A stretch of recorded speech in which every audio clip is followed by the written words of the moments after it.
I'll take them with, I'll take net zero first of all, actually, because I've got some, I mean, there's some great, incidentally, anyone that's in or around London or logs onto the AGM next week will hear a lot of this again, so you're getting a bit of a preview of it, because I should be saying, telling the same story and doing it. But is there a watershed?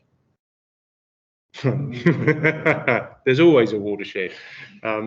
So just some stats on building safety. So it's and you'll hear me say, why am I so passionate about this? And the easy thing is if you think about it, every building we work on net zero is either going to further fuel climate change and the associated problems, or it's going to become part of the solution. There isn't any middle ground. It's one or other, isn't it? The stats are quite, you know, in 2022, despite everything we're trying to do to reduce it, global carbon emissions went up again.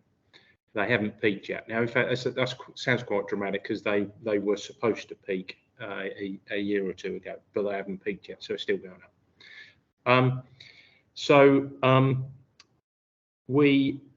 And if we're to have, everyone talks about the 1.5 degrees, if we're gonna have any chance of limiting our global temperature rise to 1.5 degrees, then, and the construction and building sector contributes over half towards that, we have to reduce our carbon emissions by at least 45% by 2030. So that's six and a bit years ago, which coincidentally, I don't know, it's just seems a similar thing, is the time that it takes to train a graduate.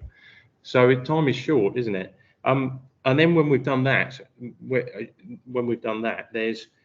we think at that point there's going to be about 4.3 billion existing buildings around the world that are going to need retrofit into net zero standards by 2050.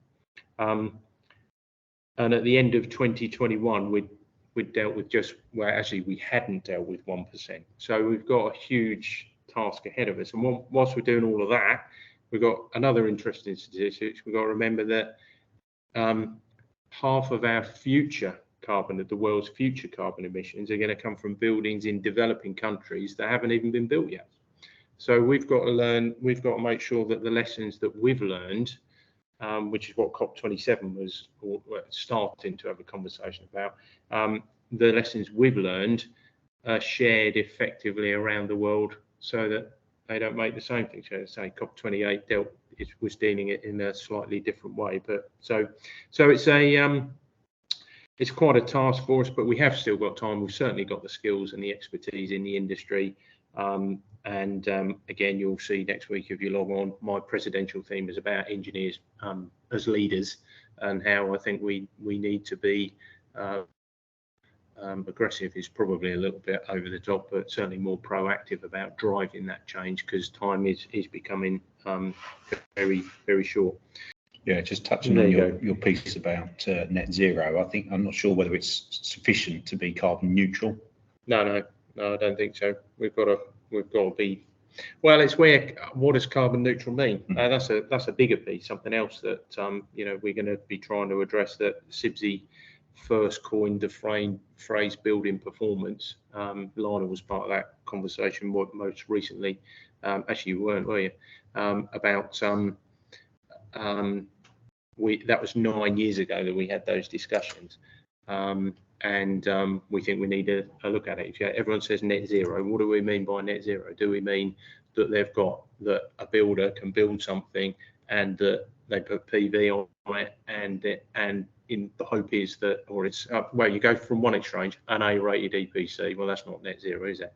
You can look at display energy certificates. I think there's mileage in the energy, the operational energy use. There's you then go, if you put PV on it such that you've got an asset that is capable of generating more than it uses, is that net zero?